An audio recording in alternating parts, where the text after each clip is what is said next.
are live.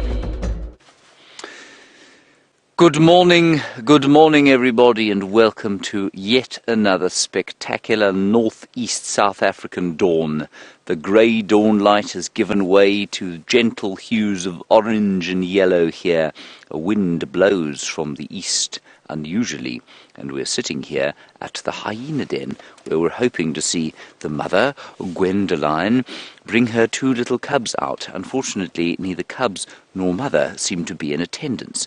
Now, you are on a live safari, in case you were wondering, from the iconic Kruger National Park, the western fringes thereof. We're on a little spit of land called Djuma Private Game Reserve. My name is James. On camera today we have Brian, the thumb Joubert. Brian, what was the thumb this morning? Oh, just the suit and tie. Suit and tie for Saturday. Very nice, suit and tie Saturday. And on the other vehicle, currently without signal, the elegant antelope that is Jamie Patterson, and she's being filmed by well, I wouldn't describe him as an elegant antelope, Willem Doornbraak. He's got a very long thumb, though, and that is very elegant of him. Now, we are going to do some various things today. We're going to sit here for the next 2 minutes, and then we're going to head down towards the south, where the great queen, Karula, 12-year-old female leopard, and her two baby cubs, who turned 5 months old today, apparently have been knocking about on the road during the night. Herbert is out there tracking them, and we're going to go and give him a hand. Please do talk to us over the course of the next 3 hours. It's always so nice to hear from you. Give us your comments and questions, hashtag Safari Live, or questions at WildEarthTV. You can ask us about what we're seeing. You can comment on what you'd like to see. You can tell us about your bird lists. You can ask us about Africa and South Africa and potentially travelling to this area. There are a number of ecotourism lodges, the properties of which we traverse. Cheetah Plains off to the east, where Jamie's hoping to go once she's got some signal, and Arathusa to the west. So send us any questions you'd like about that. Ask us about the seasons, the weather, what it feels like to live here, the smells, the sounds, anything you like. It'll be good to talk to you over the next 3 hours, especially if the number of animals that we have here at this hyena den persists. I hope it won't.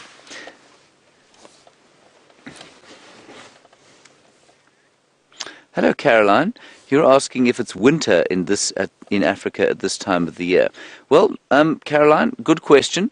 It is winter in South Africa at the moment, but it's not winter all over Africa. Now, remember, Caroline, that Africa is 3 times the size of the continental United States. That means that it straddles both sides of the equator. So there's a northern hemisphere where it's summer now, the same as it is with you in the United States. And, well, I'm assuming you're in the United States. You could be in Scandinavia for all I know. But half of Africa is north of the equator, and the other half is south of the equator. So the bits of it that are south of the equator, it's winter here. So the iconic areas of South Africa, Zimbabwe, Namibia, Botswana, Mozambique, we're all having winter now. And then in North Africa and into sort of equatorial Africa, like the northern reaches of Uganda and Kenya, and into Egypt and the Sudan, well, it's blazing summer there at the moment. The equatorial regions, I guess, pretty uniform climate all year round. Rwanda, Burundi, all those sorts of areas in the Congo Basin. So Africa is a massive, massive place. That's exactly the kind of question that we encourage you to ask. Thanks very much for that, Caroline. There are no hyenas here. Let's go and see if we can find a leopard. Is that a good idea, Brian? It's a marvellous. Aye, good. I'm so glad you agree. Tally-ho. Tally-ho. Tally, ho-ho.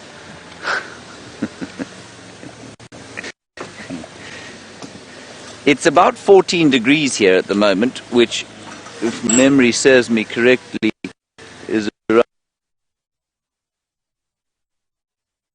That's not too cold for winter, and I mean, I actually feel quite toasty in my jacket, and you can see that I have yet to...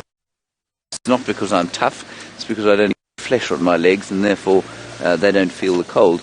But it really has not been a very cold winter, and Brian and I were just discussing the fact that we both think the winter will probably last a bit longer, given the fact that it's been relatively mild.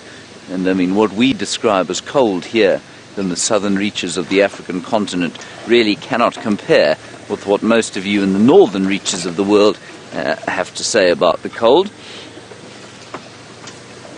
But it has been a relatively mild winter. We don't know how long that's going to last, though. Of course, we've got another month or so of full-blown winter. After that, in this particular area of the country, it starts to get quite warm. I have not heard a peep from any form of organism. If we do get signal breakup, sorry about that. It will just be until we're on the road. What's out there, Brian? Okay, Are you okay? Well done. Good on you. Stout fellow.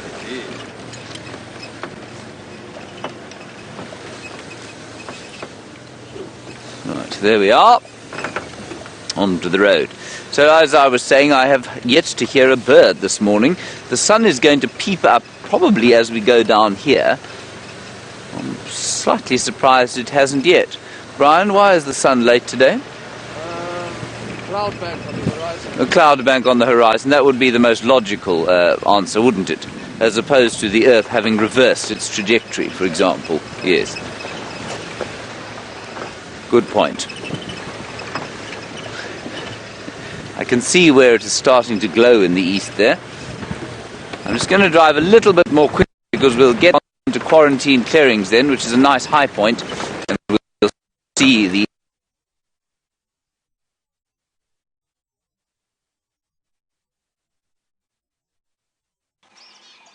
Everybody, I was just saying you should spend this time of the day, I think, staring to the eastern horizon, in this case the southeasterly horizon, and there you shall behold the great star, the orb that gives us life coming up over the horizon. That's very poetic, isn't it, Brian? Yes, it's profound. It's because it's Saturday, you see. Saturday suit day to go along with your thumb's very formal wear. Yes. As far as I'm aware, Jamie still has no signal. So she's back at the Democratic Republic of the Congo. That's where we live. And for those who are confused by that, it is actually called the Djuma research camp. And we call that the DRC. In fact, you can see her if you want. She's worth a look, old Jamie. She's worth a listen too. There she is. That's where we live, everybody. And there she is fixing her aerial. I'm not sure if she can hear us, probably not. That's Viam, hunched over there. There we go. Hello, Viam. There.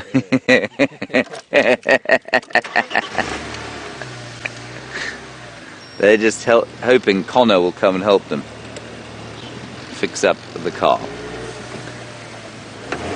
Oh, suddenly in low range. Hang on. Right, there we go.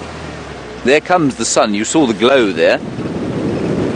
We'll just quickly pop up onto the clearings here.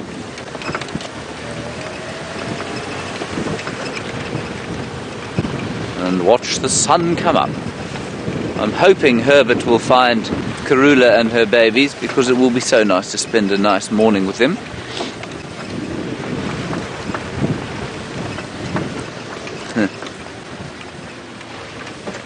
Hello, Lucy in South Bend, Indiana.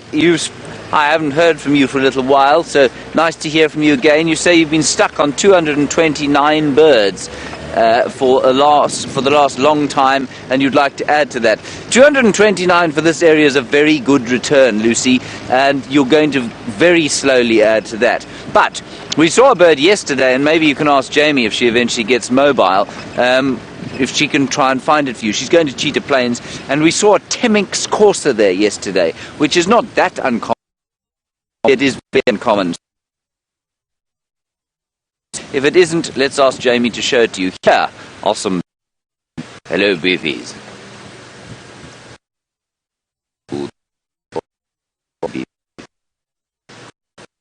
I just want to eat fun.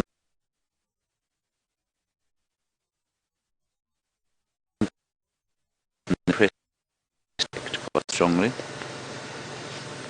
Yeah.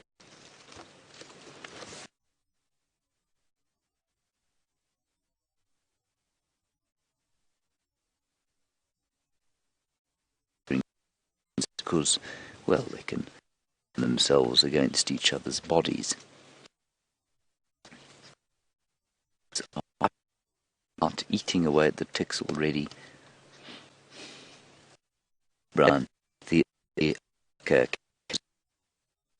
I'm very pleased I'm not an ox picker.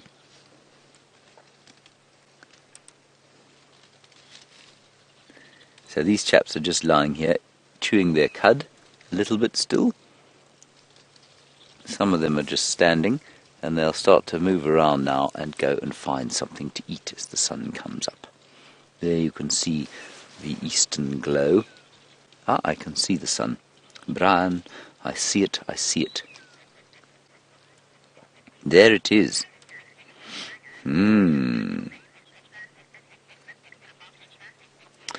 Hello, X-Ranger. Very nice question from you. You say, is there or are there any local names for the sun, and are there any myths around it? Well, the Shangaan word for sun is Jambo, which I think is a lovely name, and it's interestingly, and I possibly comes from the same root. I think, if I'm not mistaken, that's the Swahili word for hello. So Jambo is the sun in Xitsonga. In Zulu, it's Ilanga, which I think is a nice name. Myths, I don't know any local myths around it.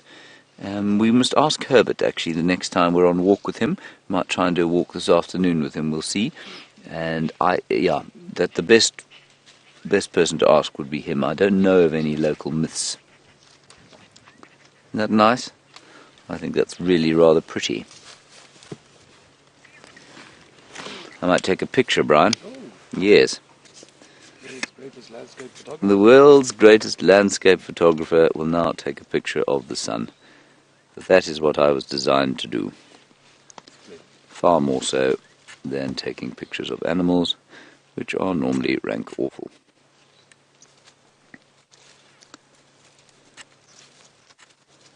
It's going to be a horrible photograph, Brian. But now with a bit of beefy in the background, it'll be quite nice. There we are. Well done. Super. I think we should probably get going from here and see if we can't find that leopard. That would be good. So we'll do that as soon as I've taken my last rank average photograph.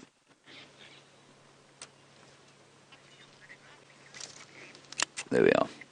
Right. Pajamas Patterson is now mobile and on her way.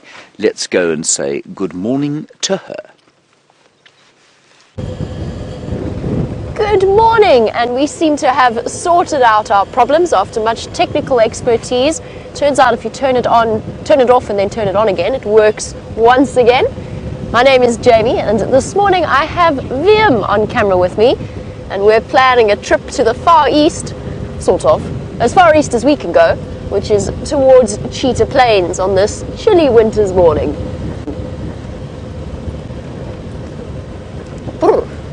Definitely got colder from where we first set out. We were well on our way towards Cheetah Plains before we realized that poor old Kirsty in Final Control had absolutely no idea we were out, and in fact we had no signal and no picture.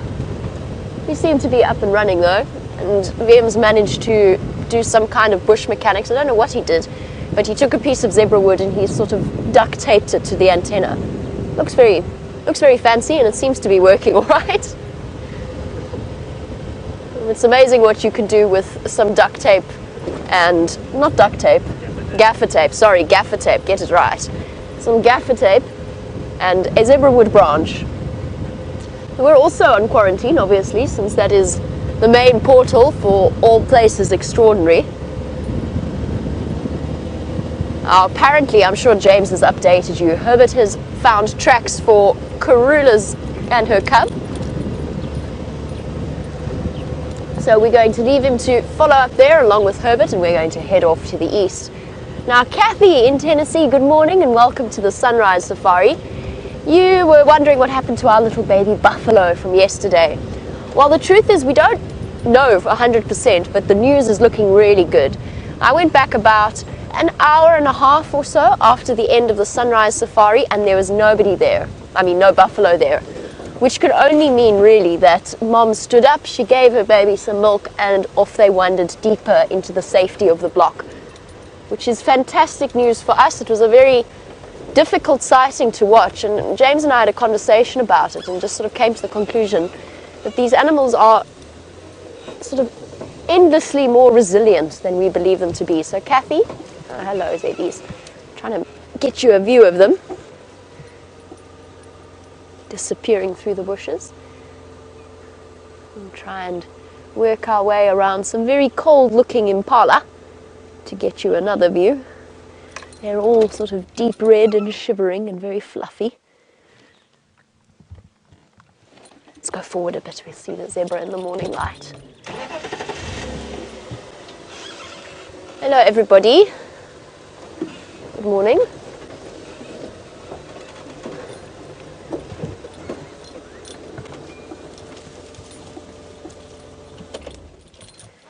We've got half the impala on Djuma here, right outside the house that we usually live in. We've just moved out temporarily. And when it's cold like this, you can see just why they are known as redbuck in Afrikaans, or rooibok. That deep red colour that they acquire. It's just like us getting goosebumps, trapping the warmth inside the coat. Isn't it amazing how much fluffier they are? You don't realize it when you look at the impala when they're all sleek in summertime. But just look at that.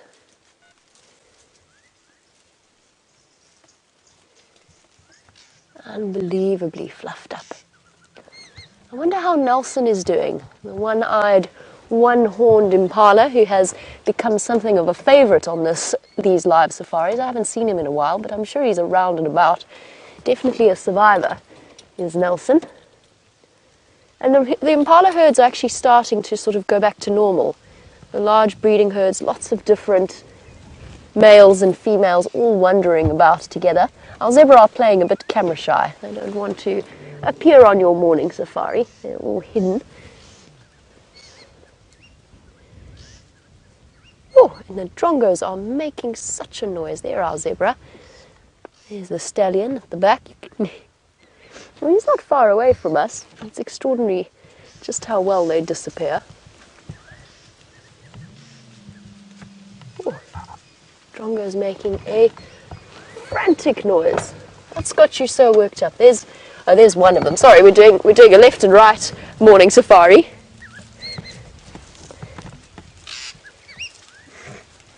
There we go. There's our fork-tailed drongo, one of the ones that's chirping away and making the most of the big herd movements to catch any remaining insects. Chirp. Having a fantastic time. Now there we have a question about VM's sort of typical approach to his morning safari, and Blue Butterfrog, welcome. You would like to know what snacks VM has bought on drive. And I hate to disappoint you, but I can't see any. VM? Yeah, I'm on a diet this morning. Oh, VM's on a diet this morning. That's quite sad, VM. Did you just not have time to pack your breakfast? No. VM's got it. VM knows how to do a safari. It's usually packed with yogurt and muesli bars and whatever else he manages to find, and apples and fruit and bananas. What day is it today? It's Saturday. Okay, so we haven't yet got to the point where we start to... There's always a point in the week where we really start to run out of... Not food. There's always food, but we run out of the snack items because everybody's consumed all the bananas, apples and cereal bars during the course of the week, and we have to wait for the legendary Pick and Pay truck to arrive with all of our supplies. Okay, shall we head on off? We'll say farewell to our lovely impala for now. Munching on the strychnos. Very brave of them. That's the monkey orange that they're nibbling on.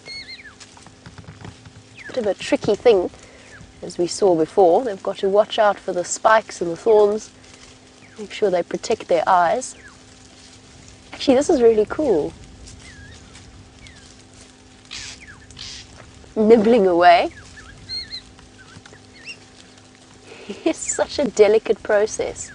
So of course, they're only after the leaves. Unlike the elephants that will sort of put the whole stick in their mouth and chew around it. We've got such an awesome view here. Making short work.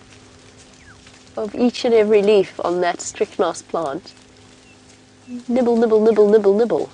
Such a quick, such a rapid process. Hey guys, is that a yummy breakfast? I can't imagine that it is, but that's just because strychnos is not one of our favourite trees. It's been responsible, I would say, for about 50% of the injuries acquired whilst driving off-road. They're very sharp, and actually at one point caused severe injury to poor Eugene when he was trying to help me out of the aardvark hole that I managed to find myself in. He was on all kinds of antibiotics and things for the scratch he had on his arm. Okay, impalas, enjoy your breakfast. Go through nice and slowly, you don't scare them away. The interesting thing, of course, about this is that they're going to have to nibble a little bit and then move on before the tree produces, in response to being fed on, produces a huge amount of tannins that make it bitter and sort of not very nice for them to eat. Very clever little defense mechanism the trees have to make sure they're not overbrowsed.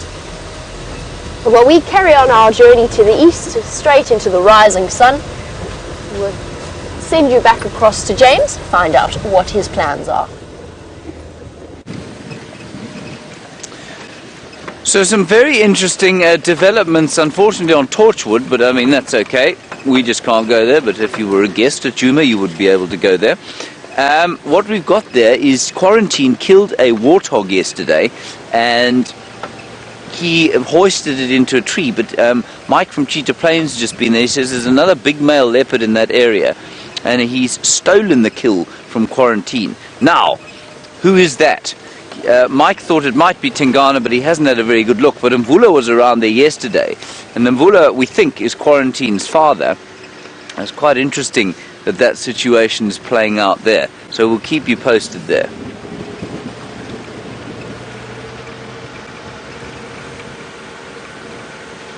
Beautiful, beautiful place to watch the sunrise. Let's just have a listen. We haven't had a stop and a listen.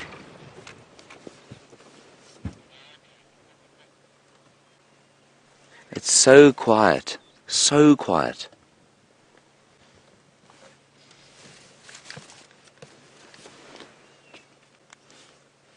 That's a beautiful shot, Brian. Oh, thank you, James. Well, you know, you do what you can. I do. And you do a very good job of it. Oh, thank you. Yes. Very quiet, subdued dawn chorus of the morning. You can hear a crombrick going. One or two southern black tits going. Bzz, bzz, bzz, bzz, bzz, bzz, bzz, bzz.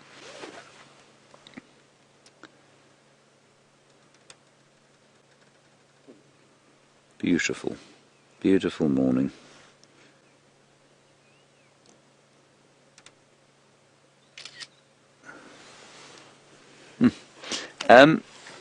There were some lions calling earlier this morning, but nothing since about sort of 4:30. Beautiful. Now, Brian was just saying to me that apparently the activity of the sun, you know, these sort of large explosions and things are probably less than they are normally. Is that correct, Brian? Yep. And so you're not seeing the flares and that sort of thing. What a beautiful, beautiful shot that is. No sunspots. No sunspots.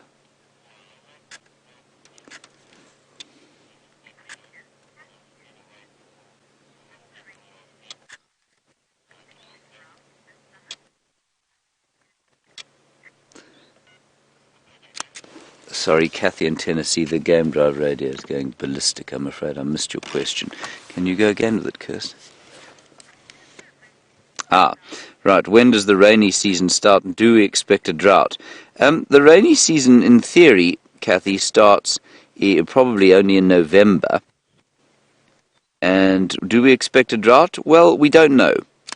No one knows if we're going to have a drought or not. There is a prediction that there's going to be sort of substantial flooding in the area, and that's why the dams have been bolstered. I'm not a subscriber that, or I'm one of those who believes that predicting the weather is slightly like playing roulette, and so to put your money on a weather prediction would be, well, silly. And so I don't know if that's going to happen or not, but chances are it will.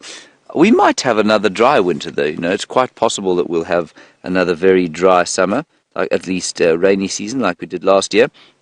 But remember, we're a very, very long way away from the wet season, even if it does get wet, and that's because our dry season, of course, is between sort of now, well, I mean April if you like, but there's normally a bit of standing water around, but until November we won't probably have much rain. Now what that means is that the landscape that we see before us, it's very dry now, and it actually looks a little bit like a sort of September landscape because of the drought that we've had. It's now that the animals are going to start feeling the effects of the lack of rain that we had earlier on. Right, we're going to ease our way down to that, in that sort of direction. That is where Herbert is. Sandy, a nice one from you. You say South Africa. Does it have any particular storms or sort of notable weather patterns and earthquakes, volcanoes, that sort of stuff? It doesn't, Sandy. We've got relatively stable weather, but for the fact that the rainfall, as it is in most parts of Africa, is unpredictable. And to say that there's an average rainfall in many parts of Africa is very difficult because it's so variable. But the landscape that we're on now, one of the reasons that it is wildlife land is because it was useless for farming, and one of the reasons it was useless for farming is that the soils are not very fertile, and one of the reasons for that is that there has been so little volcanic activity in this part of the world for so long that much of the nutrients in the soil have been leached out. And so it really is pretty stable from a sort of tectonic point of view. The weather can be very variable, but we don't get, we do get floods to a certain extent, but not hugely in this area. Much more in the Western Cape. They are a winter rainfall area. They get flooding there quite frequently. And then into Mozambique. Now, Mozambique is right on the east. It's basically where you've been looking, 60 kilometers away, 45 miles or so, and they're on the coastal plain, and they get hit by tropical cyclones that come up the Indian Ocean, and they get horrible flooding every so often. But actually, these days, it's not dreadfully unstable weather-wise, and certainly tectonically the country is fine. We don't get tornadoes or things like that. You might get the odd tornado that rushes through the flatlands of the Free State on the Highveld, but nothing else much. Nice question.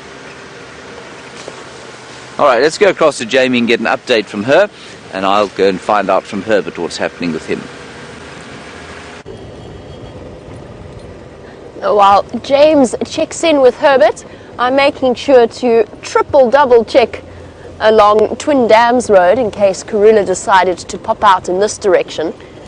Seems as though she's moving about in relatively small circles at the moment.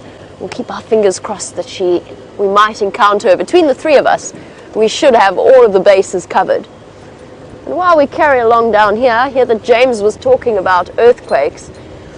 And growing up in Johannesburg, you get earthquakes, but they're not so much earthquakes as because Johannesburg obviously is founded on gold mining, and a lot of the old tunnels are left abandoned and they start to collapse. So every now and again you get these rumblings if you're in the city centre as the tunnels go down.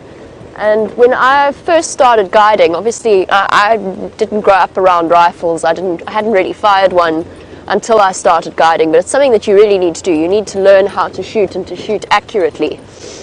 It's one of the requirements to actually getting a job as a field guide. So I was in Johannesburg at the shooting range firing one of the larger rifles for the first time in my life, and as I did that, the tunnel collapsed underneath us and the whole ground rumbled, and I remember thinking, my goodness, that was most impressive. I have since learned, of course, that was not due to me. It was entirely due to a collapsed mining tunnel. Just check around here carefully. I know that Karula at least Karula's cubs like this boer beam. It stands very much above everything else here, and it also provides plenty of cover. Let's just check carefully that there's not little cubs hidden in here. Oh, you'd have to have eagle eyes to spot them.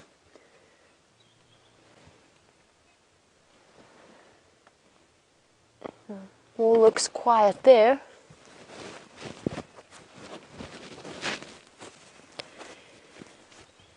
Okay. No cubs as far as I can see, hidden about in the boer beam. But there is, however, a hornbill perched at the top, enjoying the first rays of the morning sunlight. All of the animals basking a little bit at this time of year. The fun thing to watch is hornbills. They seem to feel the cold tremendously. And if they're not perched at the top of trees searching for the first rays of the sun, they actually go to termite mounds. Now, many of you know that those termite mounds are actually, the bits that we see are the vent system for the termite mound that they open up and close to monitor and to maintain the temperature internally. So what that means on cold winter's mornings, if you go up to a termite tunnel and you put your hand over it, you can actually feel hot air rising. Now, we're not the only ones who've noticed this, obviously. The mongoose, the hornbills, they'll all go sit and actually warm themselves up. It's like kind of putting themselves in front of a hairdryer first thing in the morning. Clever little technique. Let's head back across to James and see what he's found for you.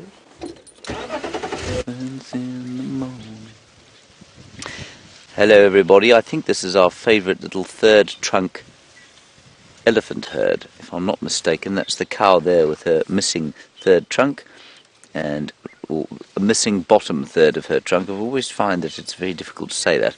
And her youngest calf.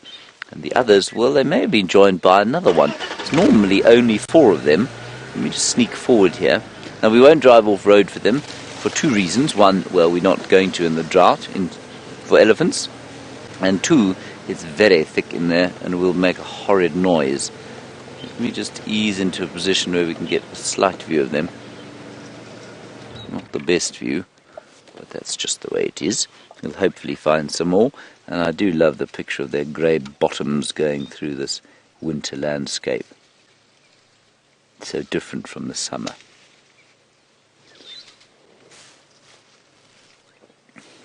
And still you can hear the quietness of this morning. There's the odd babbler going. Buzz, buzz, buzz, buzz, buzz, buzz, buzz, buzz. A couple of orioles going in the background. And then the rustling of the elephants as they move through the bush. The francolins are very quiet today. I can hear a few more elephants. I can hear a big herd of buffalo to the south of us. I'm sure that's south of our property.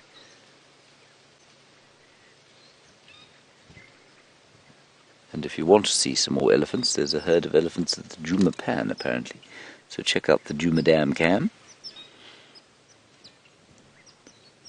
And that pan is going to become a focal point over the next few months because it is some of the only pumped clean water, and the elephants are going to mass around that area.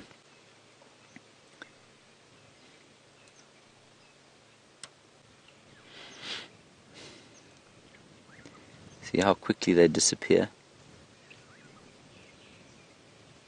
You can feel the wind. Can you feel the wind, everybody? Close your eyes and take a deep breath and I'll tell you what it feels like. It's cool. In fact, it's quite cold. It's coming from the same direction as the sun's just come up. But it does smell very fresh indeed, combined with the sweet honeyed leather scent of elephants.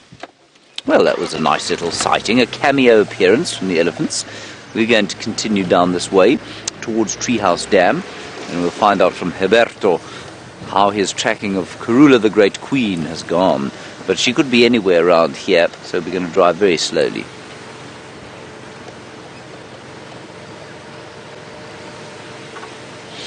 Hello, Kat and Tampa. You say, yes, you're finally seeing the leaves changing colour and falling off the trees. and you say the coppers and yellows are so pretty. They are very pretty indeed, and it's a different kind of pretty, I suppose, from the North American autumns or falls and winters, where you get those sort of splendid maroons and reds. We don't really get that here. They do stay green and then they die, and they go copper and yellow, which is quite nice. Just keep an eye out for tracks here. She does sometimes like to go in there. There's a milkberry tree that she likes to sit on.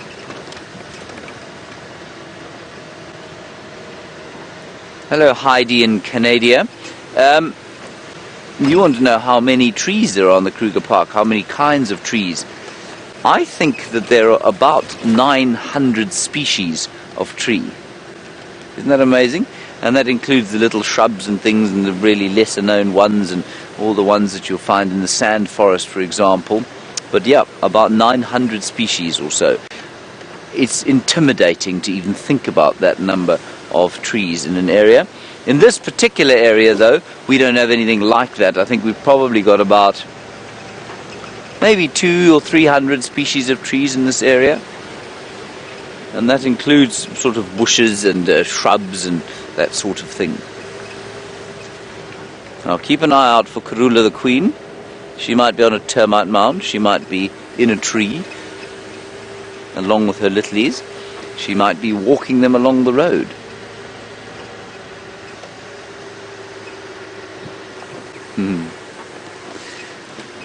Joan in Washington. Well, we're talking about leopards in trees, of course. You want to know if I've ever seen a lion climb a tree and take a kill from a leopard? I have, actually. I've seen it once.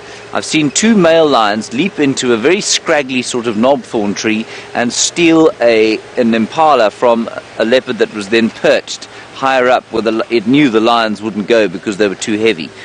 And they climbed up, stole the tree, and then one of them got stuck in it and he couldn't get out. And he was sort of draped in the fork. Sorry, that's quite astounding transmission on the radio there.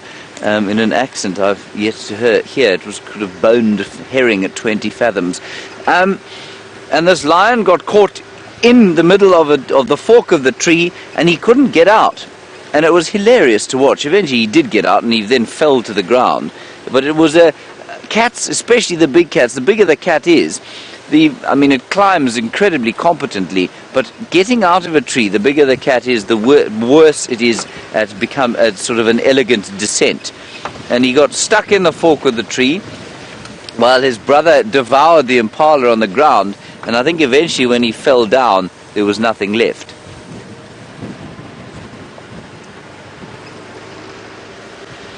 Now we head towards Treehouse Dam, where there's very little water left. There's a little bit of moisture in the soil, but otherwise there's nothing.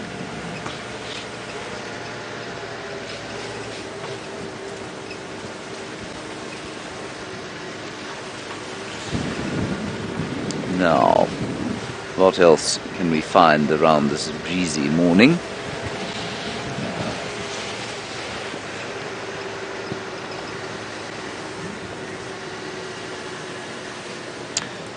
Christopher, a very good question from you, and it's a very valid one, especially as we drive around here and you see the impact that we have on the animals.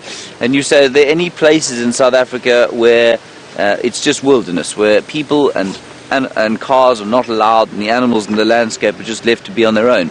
There are a few, and most of them are in the Kruger National Park. There are big, extensive areas of the Kruger Park, sort of 120,000 hectares at a stretch, that are free of people. There are no roads in them. You can't go in there. You're not allowed to go in there. You can't drive, and the landscape is left to fend for itself. So there are a few of them here. South Africa, of course, though, has a population of 53 million souls, and so that's quite large, which means our landscape is quite heavily utilized. But if you go to a place like Botswana, which is about the third the size of South Africa, and it's only got 2 million people living there, plus minus, you can find concessions of sort of 400,000 hectares where you might have a tourism operation there, but its impact on the land is so negligible, because 400,000 hectares is about 1 million acres, and you know, I mean, you can't really do a great deal of damage with six vehicles out on 1 million acres of land. Right, well, here is Treehouse Dam, and we'll just get up onto the wall, and then I'm going to contact Herbert and find out what he suggests we do from this position, because he's got the tracks.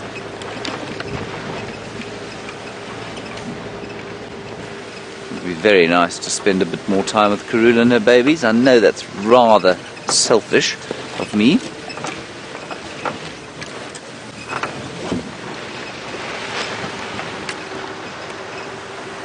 Righty, let's see what we can see from here.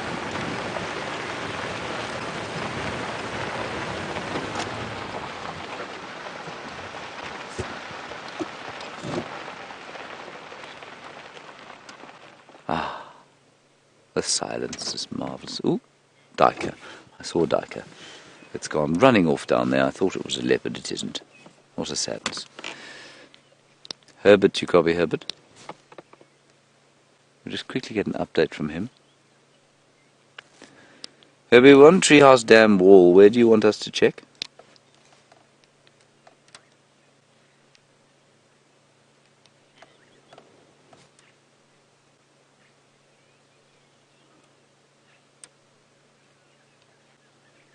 Copy, confirm you've located. Okay, copy. We'll just drive around that block. So he's working in here, and he's a little bit worried that she may have headed down south towards the boundary. So we'll head there, and let's have a look there. It's really not that cold this morning, so I'm going to take off my scarf, Brian. Oh. How many jackets are you wearing today? Just the usual 3. 3 jackets. And a That's scarf. it's very warm then, because Brian's normally got 7 jackets on if it's really cold.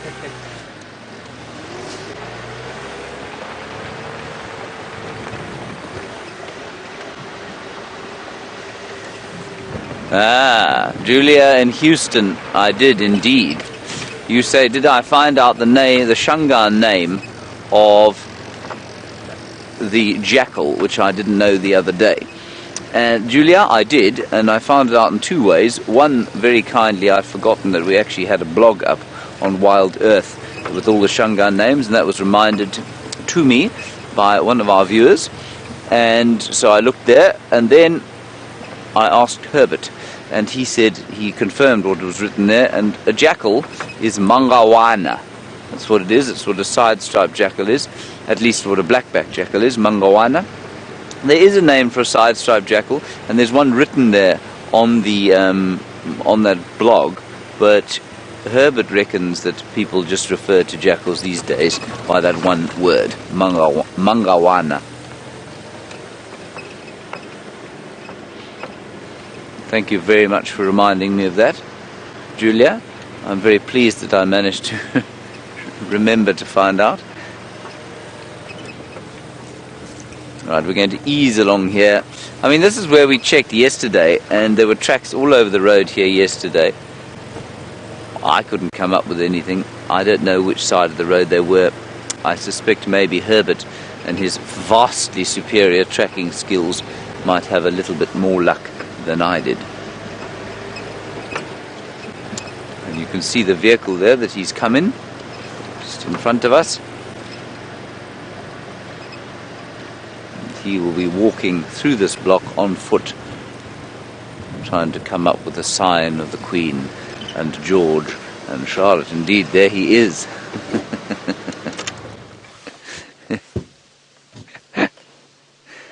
Ahe. What's like get the tea kui?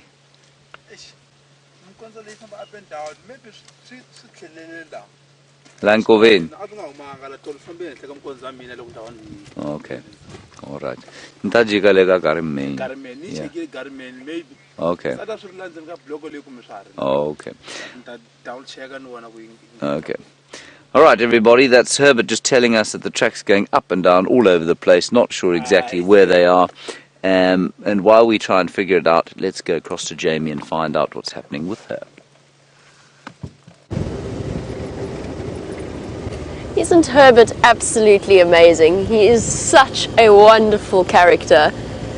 kept us all very entertained. Just by the way, it was actually, I don't know if James mentioned this, it was Herbert's birthday yesterday, which he kept very quiet, and we only just found out about it.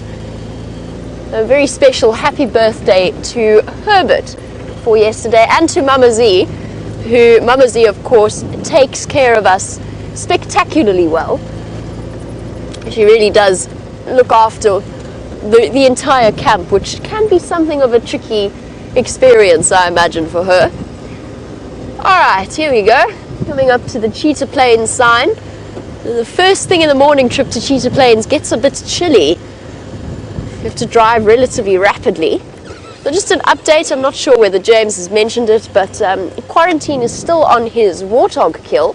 However, he was joined yesterday by Mvula, which is an interesting thing. It seems as though Mvula and Quarantine often share their kills. I know that most people believe Mvula to be Quarantine and Kunyuma's father. Obviously, they were before my time. I still haven't seen Quarantine, and I've only seen Kunyuma once, very briefly. Quarantine always seems to turn up whenever I'm on leave.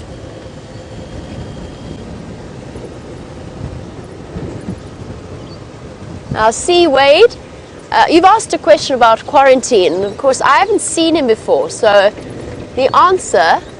Ooh, I can hear some parrots. The answer is something that I might turn to the other viewers for, but C. Wade would like to know how he got his name, Quarantine. Now, as far as I know, he was named Quarantine because of the amount of time he spent on quarantine clearings.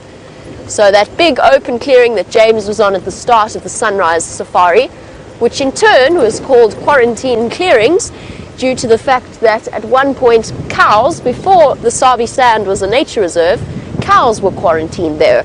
But if I'm wrong about that, those of you who are familiar with his name, please feel free to correct me. That's just what I've always thought about it. So while we go up and say hello to Andrew, let's go over to James, find out what he's up to. Good morning. How are you doing? Good, thank you. How are you? Or rabies. Oh, hello everybody. Not sure what happened there. Oh well, Rusty not behaving herself. Luckily Brian and I weren't saying anything naughty, were we, Brian?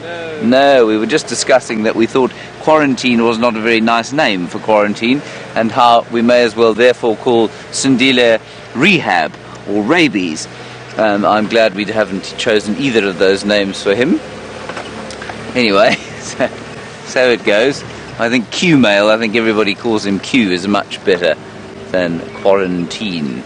Anyway, we're still trying to identify the other male leopard across that way. Mike says he reckons it probably is Mvula and not Tingana, because I think Quarantine probably wouldn't have hung around if Tingana had come across him. I think he probably would have disappeared, because Tingana, of course, in the prime of his life, unrelated, he thinks, to Quarantine, and therefore would probably have been quite a lot more aggressive than he might have otherwise been.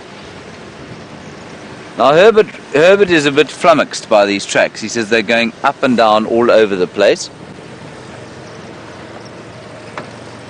And as I was just saying, Jamie also thinks that it is Mvula. I think let's do this. There's some very cross birds here. Brian, there's one of them. Some very cross white-crested helmet shrikes. I say they're cross because they're sort of alarm calling. Let's just keep watching them here. Isn't that a lovely shot? You can see why it's called a helmet shrike. Oh, what's it caught? Nothing. It's just shaking a tree. They will look for little caterpillars and grubs, and around this time of the year that will be a serious boon for them.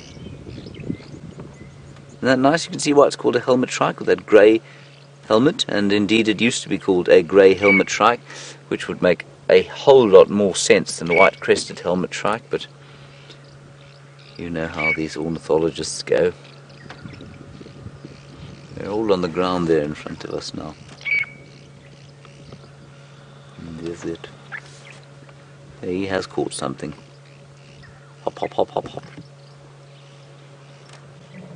Oh, I think they're such fun birds to watch, these. They live in a flock, they're communal breeders. Look at that. I think that's so cool. And And it's a little bit like a wolf pack with an alpha male and female. There's a woodpecker. Very nice, Brian. Cardinal woodpecker. Female. Excellent. Just check my identification of that bird quickly. I'm 95% sure that's what it is. You'd think that after this amount of time I'd see a cardinal woodpecker and know it on sight. You know.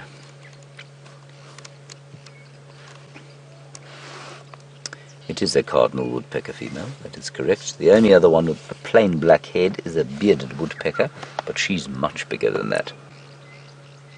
Super. The helmet shrikes are still there. Oh, this is wonderful. We don't get to see them like this, you know. This is really quite special.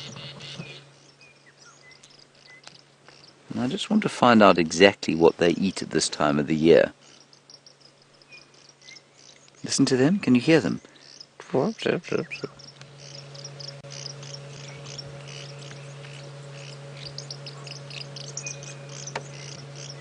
That's a lovely sound. Insects, spiders and small lizards, so they will catch the odd reptile, and I think that's what you'll find when they're fossicking about at this time of the year. They're probably looking for little reptiles that are estivating. Listen to them. And in the background, you can hear a chin spot batters. I guess these swizzling calls are probably not alarm calls. They're probably far more the birds sort of keeping in contact with each other as they feed. They've no doubt got meaning to each other. To us, obviously, completely meaningless, unless you speak white-crested helmet shrike. Do you speak white-crested helmet shrike? No, not in a long while. Not in a while, yes. One does tend to forget, I find.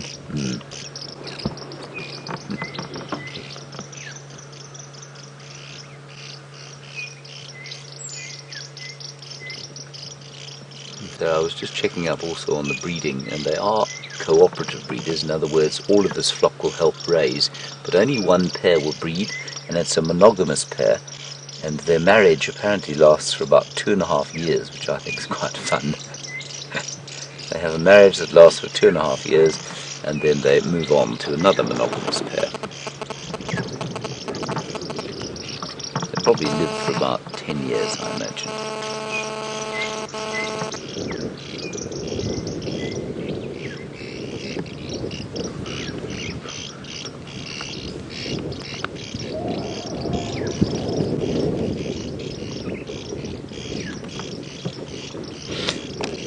James in Texas, you want to know about puff-backed shrikes and whether we get them here. We do get them. They are not, and they are still around, they are not migratory birds. You'll probably find that they're sort of mild local migrants, so you'll probably find more of them on the rivers as opposed to in the general woodland like you would normally. But yes, they are certainly still around. I saw one the other day, and I heard a few of them as well.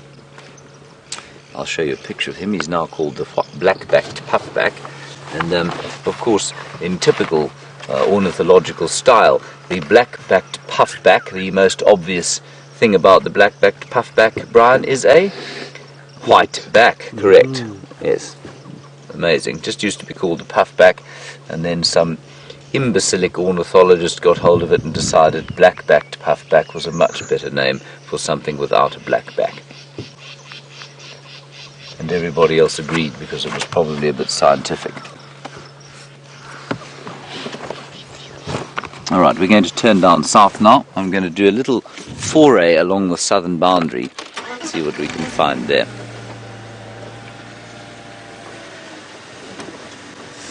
Joe in Australia, nice one from you about the biggest flying bird that we normally see. Well, the biggest flying bird seen to date is in fact the biggest flying bird in the world, and that is the Kori bustard. I haven't seen one yet on Safari Live, but they have been seen on the Arathusa airstrip as far as I'm aware. Otherwise, the biggest bird you're likely to see here is a Cape vulture, and they weigh about 12 kilograms.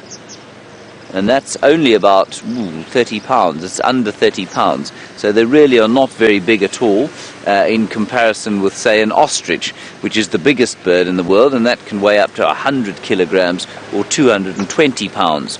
So heaviest flying bird, Corey busted, up to, I've read up to 21 kilos, probably more accurately to about 18 or 19 kilograms, and if you multiply that by 2.2, you get roughly 40 pounds.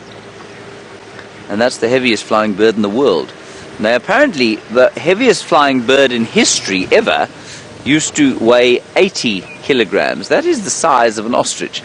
Can you imagine seeing something the size of an ostrich fly overhead? Utterly terrifying. I'd definitely hide, wouldn't you, Brian? Yes. Even someone your size might not be okay. Oh, apparently we're linking to a leopard.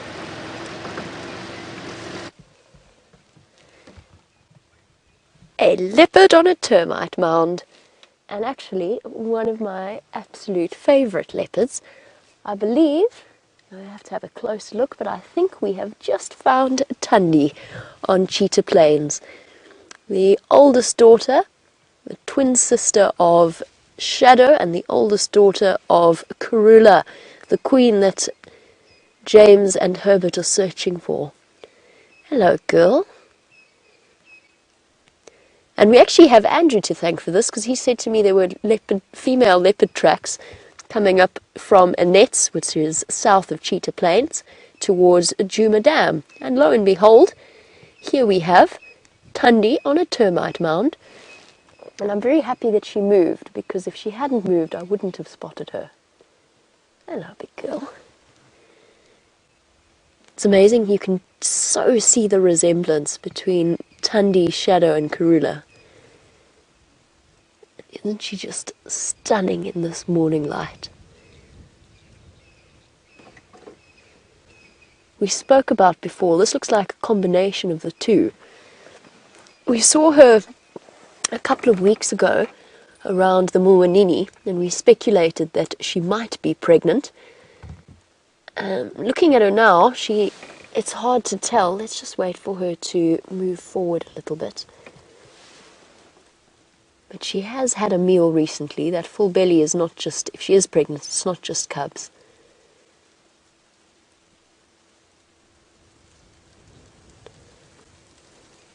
Absolutely wonderful. What a nice surprise.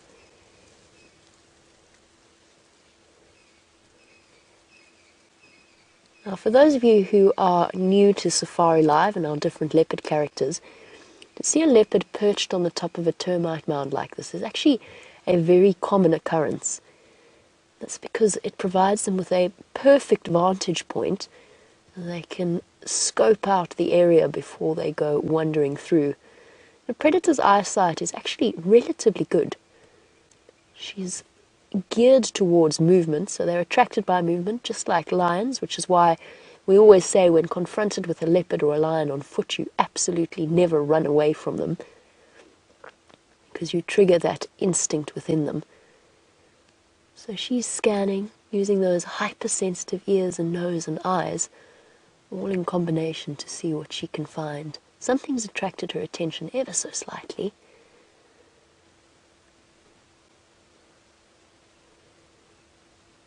Isn't this just an incredible view? Here you go, the 3-spot pattern on her left-hand side. I think, unless I'm wrong, I think Thandi's 3-3. I never remember the spot patterns, to be completely honest with you. I usually just recognize the leopard just from looking at them and their general shape and face.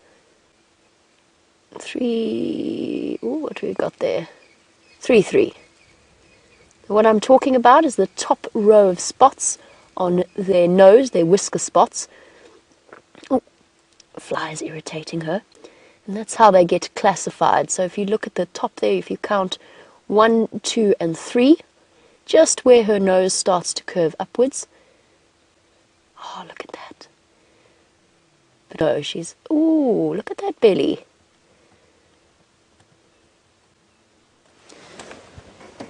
That looks like a pregnant belly to me too. That looks like a very pregnant belly.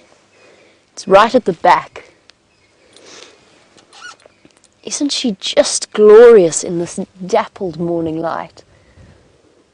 What a pleasant surprise. Lovely way to start off a morning.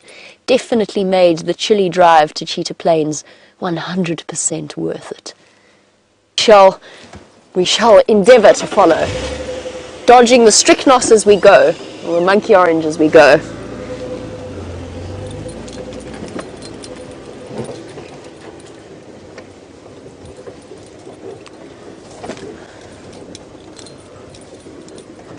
Now, like all opportunistic leopards, she could well be looking for something to hunt. I think she has recently had a meal, even though that full belly is not just based on food, I don't think. I'd love to hear your opinions as well, if you agree with us as to our assessment. Oh.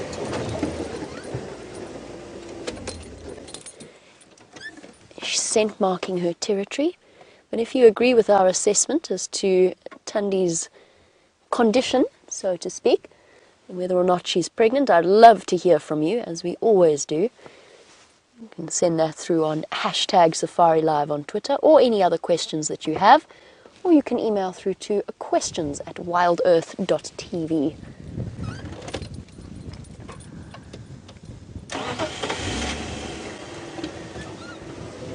Okay, this is why tracking Karula and her kin is always an interesting experience, because she's just changed direction completely.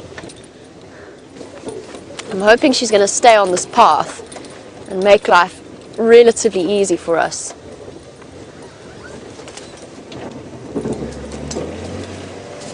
Everybody watch your heads and your arms and your various anatomical body parts,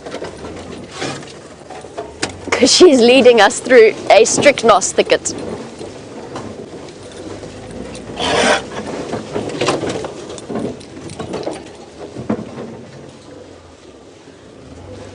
She's relatively open for now. I'm just trying to find a good spot to get around her. I'm hoping she's going to lead us to a road, which would also be very useful in terms of calling us in, because I don't 100% know where I am, which is my standard approach to Cheetah Plains. I'm not very good with the road names yet. What's that tail flicking? Let's just stop and see. She might have spotted something. And there you go. You've got that perfect example of what Justin has asked, which is why leopards have that incredibly white tip on their tail. Especially because it shows up so clearly on a leopard. Look at it go. Twitch, twitch, twitch, twitch. So the main sort of reason behind that, most theories suggest it's to help cubs follow their mother through the bush, kind of like a follow me sign. I'll add to that that a tail, in terms of determining a leopard's mood, the tail is one of the most important indicating factors. So a thrashing tail, those of you with domestic cats will know, the tail of your cat will give away its current mood. And a leopard is no different, so highlighting it in a colour, either black in the case of lions or white in the case of a leopard, is a useful way of them being able to use it for visual communication. So that's one of the big reasons. It's an interesting evolutionary thing though, because I have seen a leopard give away its position almost seemingly accidentally. It's been stalking for hours, and then all of a sudden that tail that shows up so clearly gives a twitch, and its position is revealed to the prey that it was stalking. And I could see the frustration from that leopard. Guys, I think we're going to go through quite a... No, hold on, we've got an okay position. There's lots of holes here. It's a bit... Apparently most of you... Whoopsies. Sorry, Rust Bucket.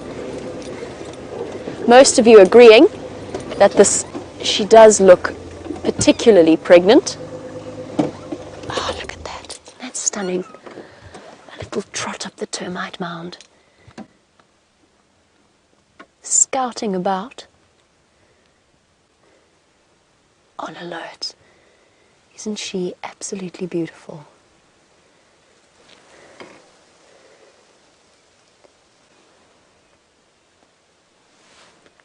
So yes, that tip of the tail is an interesting thing. It gives the leopard's position away at times. As I said, I've seen it happen before. And often what you'll find is if a leopard's been spotted by a squirrel or a go-away bird, something that's alarm calling, what they'll often do is they'll lift up their tail and flick it, almost like raising a flag of surrender, as if to say, okay, I know you've seen me. You can stop telling everybody else that I'm here. I give in, I give up. I'll move off elsewhere. Okay, let's just see if she decides to settle here. I don't think she's going to. His ears constantly sort of seeking.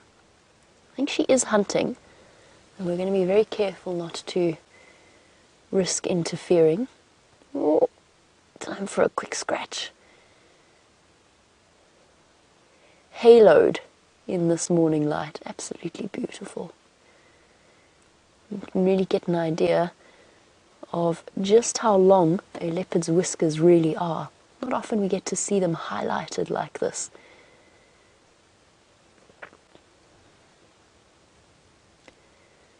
She must be close to 10 years old at this point. I think Shadow and Thandi must be close to 10.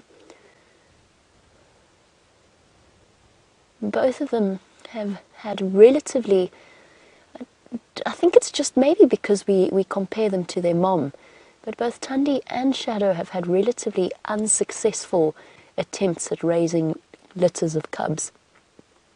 But hopefully this time will be different for Thandi.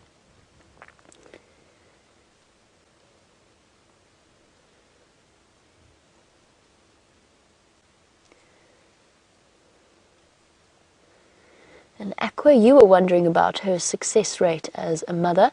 As far as I know, she has one adult daughter in Mala Mala. Also heard a rumor that she had a son, but I haven't been able to clarify that. Oh, she's moving very quickly here. So Aqua, a relatively limited success rate. It gets very thick in here. I'm going to need to concentrate just going through.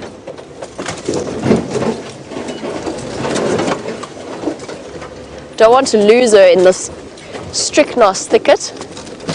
Whoop, nearly lost an eye instead.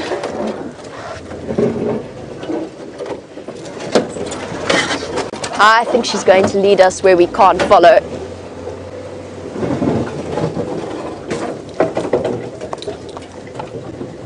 Okay, because it is so incredibly thick here, for now I'm going to send you back across to James so I can concentrate on keeping track of her. And hopefully we'll be back with you and the leopard shortly. How very exciting to see Thandi there, and I'm amazed that she still looks so pregnant. I would have thought by now she'd have popped, but maybe she's just on the verge of doing so. Very exciting, and hope she'll do it somewhere where we're able to view her. And on that note, we are in this area. We're at the Arathusa driveway. You can see there by the very obvious sign that says Arathusa on it, that we've come into this area because we found Shadow's tracks and her cub tracks just at the junction around about where the two main roads, the Triple M break, that's the one we were on there, and the Gowrie main road which you go onto Cheetah Plains where they meet. And because they are such a main thoroughfare, you couldn't really tell where they went. But they were around here at some stage quite recently. I think they're south into Hoffman's, but we'll just do a little loop around here and maybe we'll be lucky to find Shadow and Zara. We'll just keep an eye out on the road. I think it would be very nice to see all the leopards today.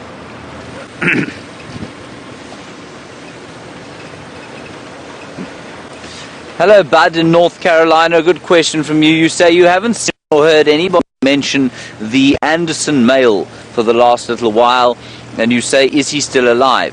I think he's alive and well.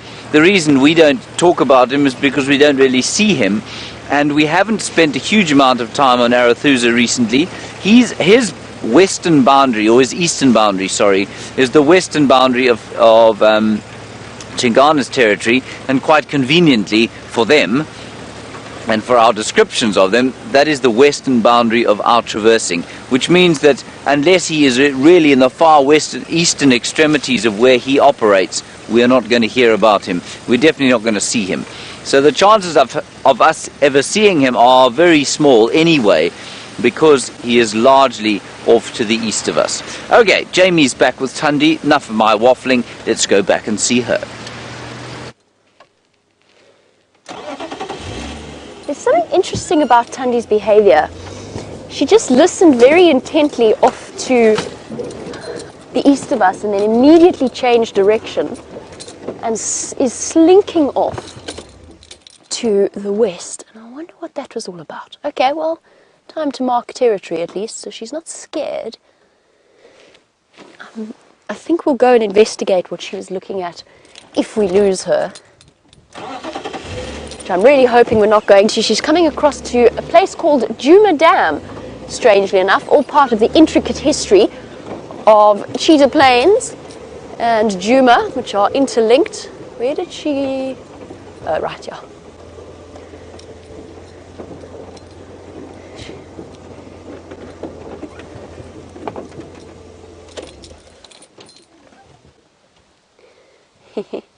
And Deborah, our armchair traveller, you wanted to know what the gestation period is for a leopard and that you've forgotten. You're sorry. Please don't apologise. That's absolutely fine with us. You'll probably find that there are people out there watching that would love to know but are too shy to ask. So depending on the leopard, obviously it differs in the same way it differs for people. But depending upon the leopard, it's usually around 95 to 100 days. Even as early as 90 days, which is around 3 months. Oh, goodness. She's really leading us through the worst possible spots. Now, for those of you who are new to the show and you're concerned about the trees, I'm driving over species that are considered to be... Where'd she go? Oh, there she goes. She's keeping us guessing here. Just that tip of the white tail. So I'm driving over trees that are known as encroachment species. They also pop back up very quickly. But we are sensitive to the trees that we drive over.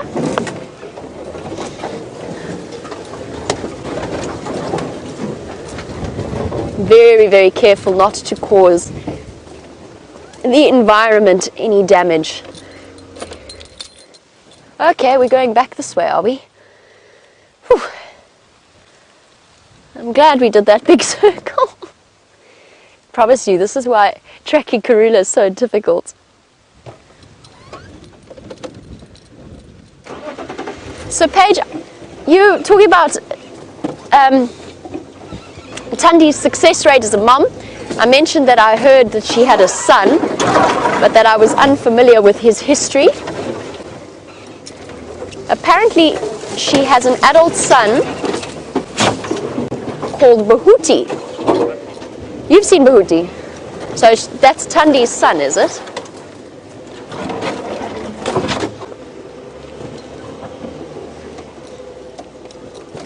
She's going to do the same thing as before. Okay, let's stop. Okay, she's hunting. She's spotted something and she's hunting. Oh no, she's now just lying. Hello, girl.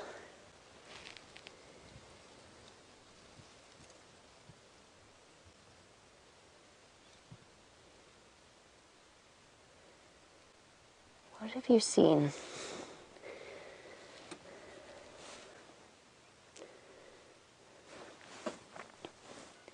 So I need to see Bahuti now. Add him to the list of leopards that I would really like to encounter. Now, MJ, you were wondering about the quickest way to identify the sex of a leopard. There's a huge size difference in the males and the females. Even a year-old cub that is a male cub is almost larger than their mother, even at a young age. But to be honest, probably the quickest way, have a look at their necks. The males tend to have a far thicker neck than the females do. They develop that dewlap at around 5-6 years old. that they will then continue to grow throughout their lives. And we know with Tingana, he's basically a head and shoulders. His neck doesn't really exist, it's just pure muscle and dewlap. And then the other quick way is, because you usually see, almost invariably when you first spot a leopard, it's usually walking away from you. And the normal way is relatively clear in leopards. Their testicles are clearly visible underneath their tail. That's usually one of the quick ways of checking if you can't quite get a sense of scale or perspective of the size of the leopard you're looking at. Behavior-wise, relatively similar.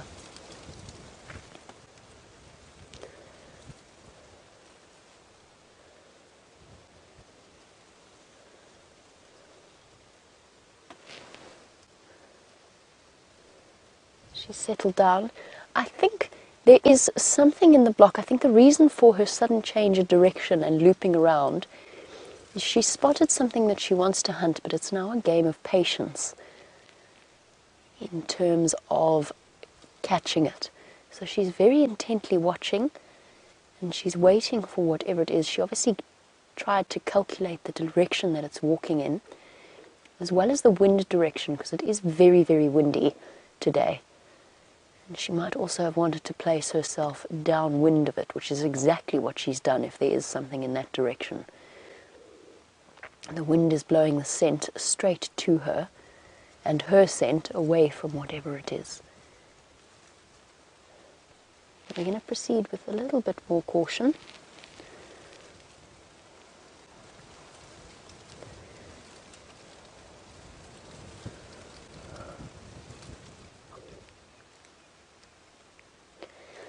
Good morning, Hayden.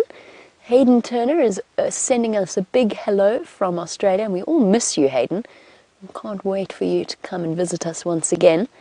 You're saying you're enjoying watching this magic live from Australia. Isn't it just magical? It's the wonder of going out on a live safari and not really knowing exactly what you're going to encounter along the way.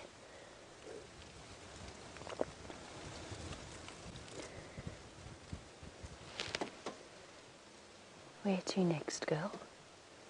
What's the plan? Slinking over the top of the termite mound.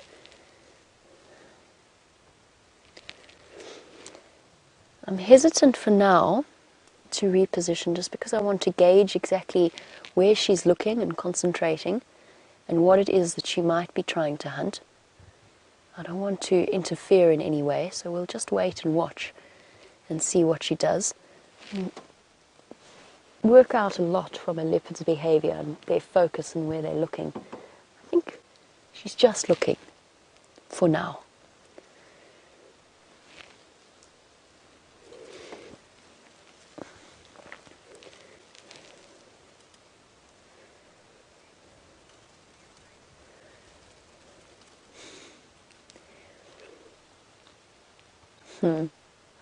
I've just heard an interesting update while we watch our gorgeous female leopard. The lion that was shouting all night last night, roaring away right next to our camp, has apparently made his way, having made himself thirsty after a night of calling. He's made his way to the Djuma pan. So for those of you who are watching the Djuma Dam camera at the same time as our live safari, you'll be happy to know that James is on his way there now.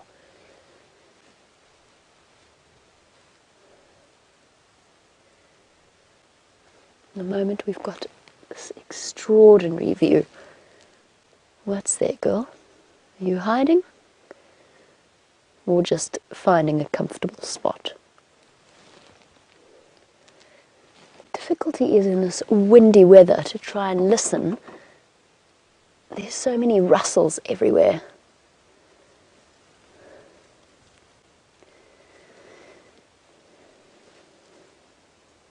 Just the tip of her tail visible there, blowing slightly in the wind.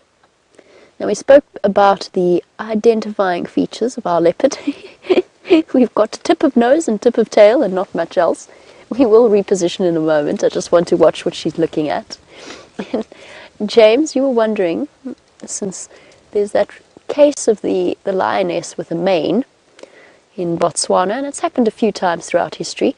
You're wondering whether there are any recorded cases of a female leopard developing a dewlap. Not as far as I know. I mean, there are obviously some females that are genetically have larger necks than others, just as though there are females with large necks as it is. They're bigger than some of the other females. Saleheshe, for example, is larger than Karula's line of leopards. And having seen her cub, Tiani, for the first time a couple of weeks ago, or 2 weeks ago, it's definitely a much larger genetic line. That cub is absolutely enormous. She's so cool. But it's the first and only time I've ever seen her, and she really is stunning. Whereas Karula's family line is a little bit smaller, a little bit more compact, and Thandi is tiny for a little female leopard. She's also found herself a really well-hidden spot. Hey girl, making life tricky. Just see if she's still focused intently. I think she's relaxed a bit, which means we can reposition. Let's try and go and find ourselves a nicer viewpoint. It's the perfect hiding place that she's found, sort of between the two mounds of the termite mound, the two vents.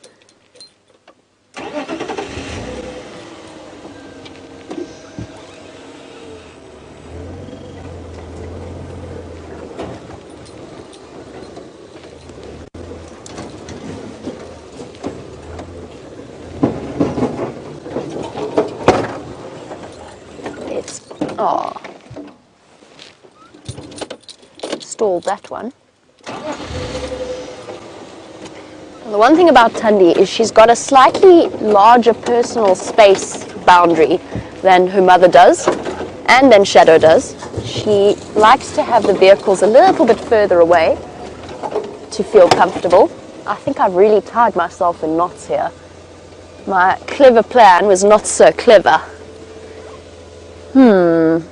We might have to start this all again and go from the other side, because I found myself faced with flat tire inevitability if I drive through here. It's just sickle bush everywhere. Okay, let's try this again. Let's go around the other way. Sorry about that. Sorry, VM.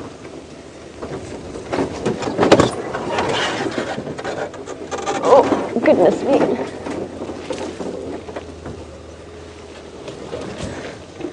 We found something. It's a stump of some kind. We're just going to try and get over it.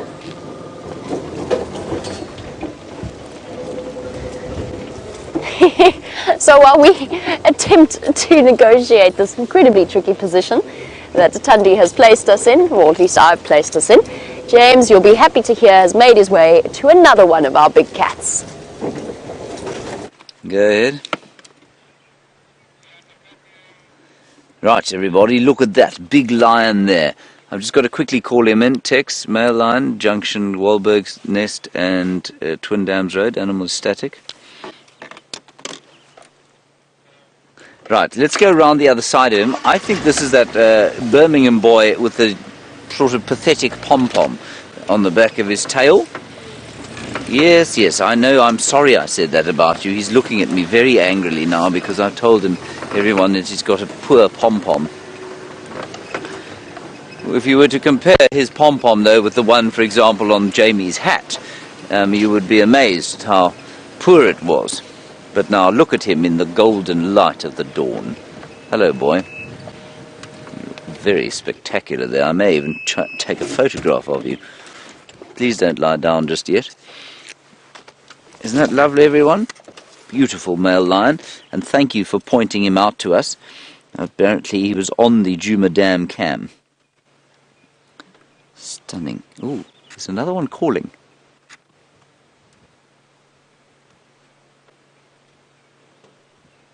That's why he turned his head. It went, ooh.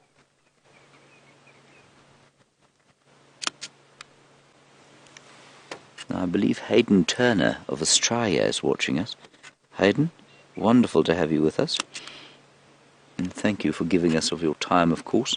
And please do send through, well, not so much a question. You probably can't ask anything that you don't know that we don't know, if you know what I mean. Tell us what you're doing on your, well, you must be almost in Sunday by now. Tell us how it's going there in Australia. And also tell us when you're next going to come and see us, because I know there are many people who'd like to know the answer to that question.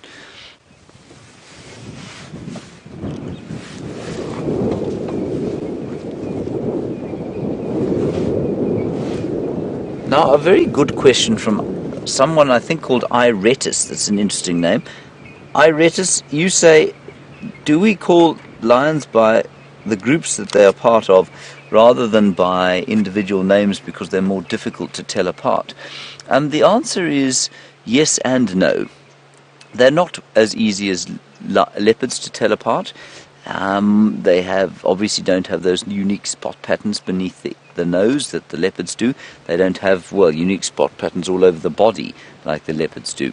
They also roam much further, which means that they're not ever in the same area for the same amount of time as the leopards are. So we don't see them on properties the size that we operate on as frequently as we do some of the leopards. And yes, there is an element of us calling them by the group that they belong to because we can't identify them, obviously. But it's also because they belong to that group. Now, you can absolutely tell which lion this is if you see them regularly. I am particularly poor at recognizing animals, but I guarantee you that we've got viewers who will look at him and on sight be able to identify him immediately. And I recognize him as a Birmingham boy, I think, and I stand to correction here, because of that. If you look at his tail, you can see that it's got a skinny pom-pom on the end of it. It doesn't have a sort of a large black pom-pom. So I think that's how I've identified him as one of the Birmingham boys. So please, would somebody help us out here? Somebody of our more regular viewers, will you help us out and tell us which Birmingham boy, or what the name of this Birmingham boy is? And they named the Birmingham boys, of course, because they come from a farm in the Timbavati called Birmingham. The Timbavati is a little bit north of this position, about 50 kilometers or so, so they're quite a long way from the pride into which they were born. And just for our new viewers, they're called the Birmingham boys. There are 4 of them. He's hearing another lion calling somewhere. He keeps looking. The 4 Birmingham boys were 5. They come from a pride on the farm Birmingham, like I say, in the Timbavati. One of them was killed or died from the injuries sustained by a buffalo that he tried to kill. Unfortunately, he came off second best. Then these guys took over this area almost exactly a year ago. They chased out the dominant males. James in Texas, you want to know how they know each other from other lions that are unrelated. James, I think very much in the same way that you know who is friend and who is foe. They grew up together from tiny little cubs. They're all roughly the same age. I don't think they're all from the same litter, but they'll certainly be from 2 females who gave birth relatively same time. And so they've known each other from birth. They smell like home. Remember that animals use their sense of smell far more than do our human beings. And they'll recognize each other's smells. And I also think you'll find that they will recognize the look at each other. And we also know, interestingly, James, that lions are able to recognize each other's voices. So if a lion calls from a distance, he will be able to tell exactly who that lion is. If it's an unfamiliar lion, he will know that almost immediately.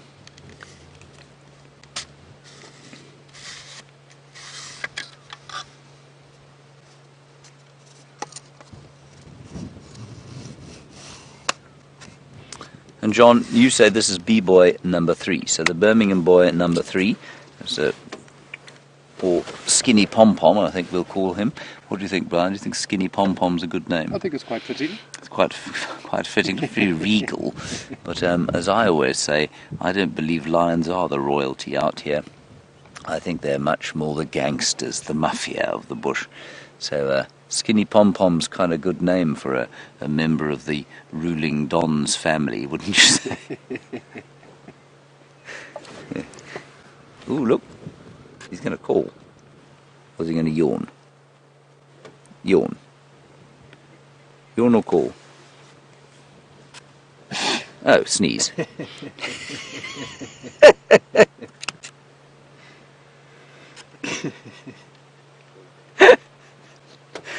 My interpretation of animal behaviour, as you can see everybody, superlative. He's going to call or sneeze.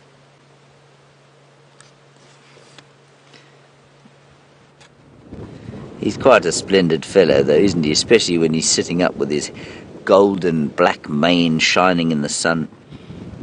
So much more regal than when he's sort of lying next to a rotting buffalo carcass in a pile of his own excrement, which is unfortunately what lions do.